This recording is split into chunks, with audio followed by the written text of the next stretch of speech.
যা যত বাধাই আসুক না কেন, এবং গোপালগঞ্জ এর জনগণের জন্যই আমরা কাজ করতে গিয়েছিলাম, প্রত্যেকটা জেলার মানুষের সমস্যার কথা বলতে গিয়েছিলাম।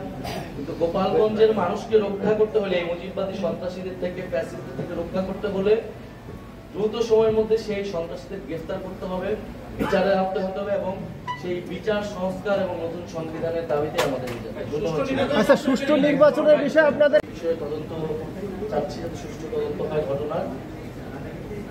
প্রশাসনের বিষয়টা তো অবশ্যই প্রশাসন যে তৎপরতা আজকে আদেশে দেখাচ্ছে বা পরবর্তী ঘটনা হামলা শুরু হওয়ার পরে দেখাচ্ছে, সেটা যদি আগের থেকে শুরু করা হতো। কারণ যেহেতু গোপালগঞ্জে নিয়ে এই ধরনের একটা আশঙ্কা ছিল, আমরা তো সভা সমাবেশ করার অধিকার বাংলাদেশের সব জায়গায় আছে, গণতান্ত্রিকভাবে শান্তিপূর্ণভাবে।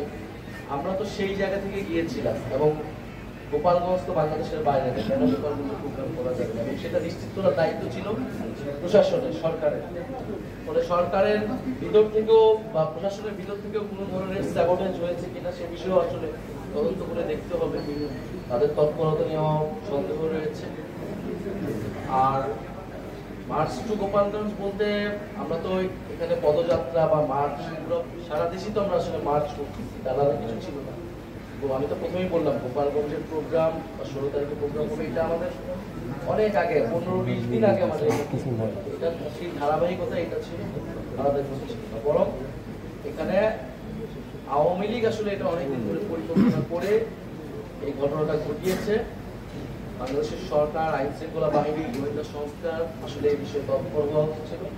একটা রাজনৈতিক দল তাদের প্রধান নেতৃবৃন্দ যে জায়গায় যাচ্ছেন সেই নিরাপত্তা দেওয়ার জন্য তাদের সর্ব ধরনের উদ্যোগ আসলে নেওয়া উচিত।